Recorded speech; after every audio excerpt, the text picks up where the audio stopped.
फरीदाबाद काछे जो लुंडो पीराज जो रहवासी पुनल छाबरो के एक हफ़्तो अॻु शाह गुदड़ियो थाणे जी हद रोड ते नामालूम हथियारबंद गोलियूं हणी क़तल करे विया हुआ, जंहिंजो केस शाह गुदड़ियो थाणे ते दाख़िल कयो वियो हो।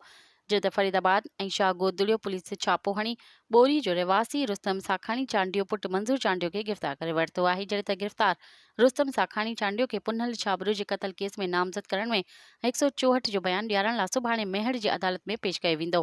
ॿिए तरफ़ मक़तूल पुनल छाबरो जे सोट अब्दुल रहमान छाबरो राब्तो कंदे चयो त रुस्तम साखाणी असांजे पुनल छाबरो खे क़तल कराइण में मुलविस आहे ऐं हू सहूलियतकार आहे। हुन क्लाशन ऐं ॿिया औज़ार ॾेई हिन क़ातिलनि खे पाण वटि रहे बेगुनाह बेदर्दी सां पुनल छाबरो खे क़तल करायो। होॾां SHO शाह गुदड़ियो निज़ामुद्दीन खंड चयो त क़तल केस में घुर्बल समूरा जवाबदार गिरफ़्तार कया वेंदा। मज़ीद ख़बरनि ऐं तफ़सीलात लाइ विज़िट कयो असांजी वेबसाइट www.awamiNewsHD.com ऐं ॾिसंदा रहो अवामी न्यूज़ HD।